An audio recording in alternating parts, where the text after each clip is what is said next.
Yes. So, hello everyone. Welcome to the upsolving session of Code Forces round 960 due to. तो हम लोग first three problem solve करने वाले हैं. So let's start with the first problem which is the submission paid. ठीक है. तो अभी इस प्रॉब्लम में क्या बोला है. सो I will open our favorite text box, sorry, our favorite whiteboard.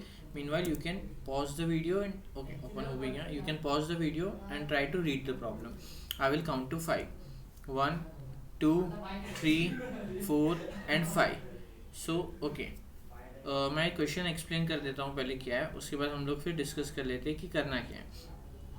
तो फिर let's take the example of this. एक एग्जांपल लेके समझते हैं, वो थोड़ा बेटर अंडरस्टैंडिंग होगा. ठीक है. तो क्वेश्चन क्या कह रहा है कि भाई देखो, एक एरे दिया है आपको. Let's bring our favourite text box. So an array is given to you which is 3344. ठीक है. तो अब इस एरे में क्या करना है आपको. There is an max element which is equal to zero. ठीक है. There is an maximum element which is initially equal to zero. अब एलाइस और बॉब जो हमेशा गेम खेलते रहते हैं वो आज भी गेम खेलने आ गए. So what Alice will do, first Alice will play the game, then Bob will. ठीक है. तो एलाइस क्या कर सकते हैं, कोई भी एक एलिमेंट चूज कर सकते हैं जो कि मैक्स से बड़ा या इक्वल हो. मे बी उसने थ्री चूज किया.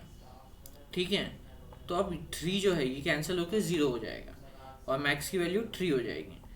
अब जो बॉब है उसके पास क्या है, दो ऑप्शन है. या तो वो इस थ्री को चूज़ करे या तो इस फोर को चूज़ करे. सपोज बॉब ने फोर चूज़ किया तो मैक्स की वैल्यू फोर हो जाएगी एंड ये फोर कैंसिल होकर ज़ीरो हो जाएगा.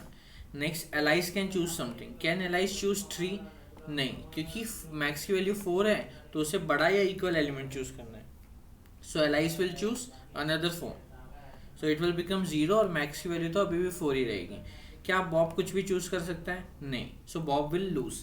अब ये तो केस हो गया जहाँ बॉब हार रहा है, बट बॉब एक्चुअली हारेगा नहीं इस केस में, क्योंकि जब बॉब के पास दो ऑप्शंस थे कि वो या तो थ्री चूज कर सकता था या तो फोर.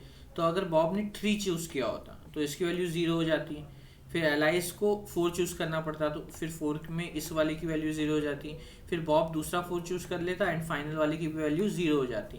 देन एलाइस के पास कोई स्टेप्स नहीं बचते खेलने के लिए, तो एलाइस वुड हैव लॉस्ट. तो हमें यही बताना है कि एलाइस जीतेगा या नहीं. अगर एलाइस पहले खेल रहा है तो क्या वो ऐसा कुछ कर सकता है जिससे वो गेम जीत जाए. ठीक है. तो अभी मेरे को एक बात बताओ, सिंपल सा फंडा क्या है.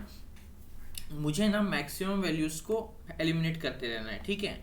तो मैं क्या बोल रहा हूँ कि जो पहली मैक्सिमम की वैल्यू है, जो फर्स्ट मैक्सिमम की वैल्यू है, जो मैक्सिमम था, जैसे इस केस में फोर था, ये कितने इवन है.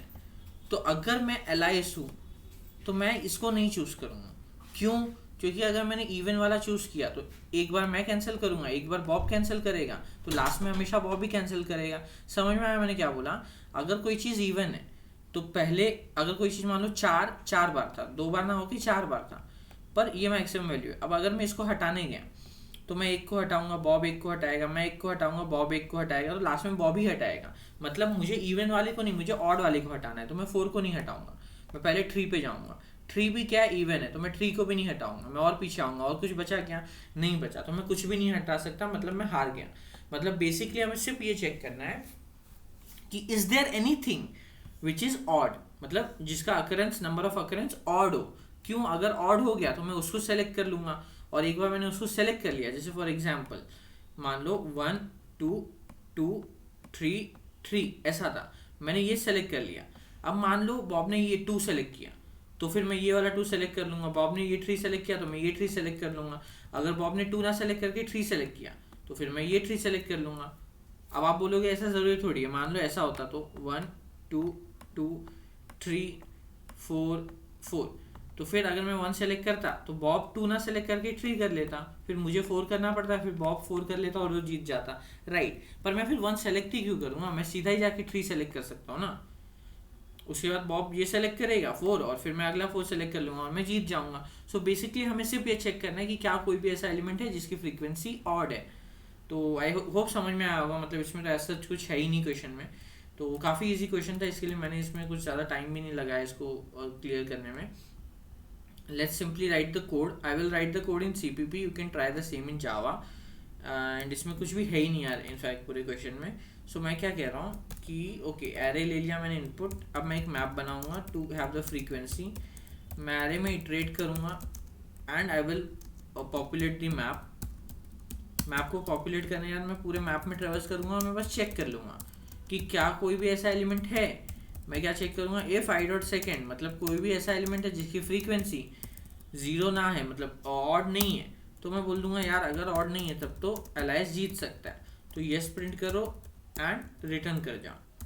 This is how it will work, ठीक है। अदरवाइज अगर ऐसा नहीं है देन नो प्रिंट कर लो, okay. And let's see, I guess sample test cases pass होंगे। लास्ट टाइम किसी ने कमेंट में पूछा था कि सैम्पल टेस्ट केसेस के लिए मैं कौन सा एप्लीकेशन यूज़ करता हूँ। तो सैम्पल टेस्ट केसेस तो मैं एक्चुअली कॉपी पेस्ट ही कर रहा हूँ and I am using Sublime text.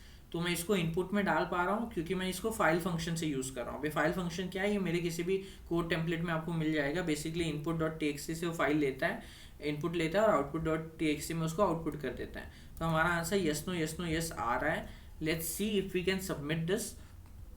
No I guess system pending still, system testing still pending है।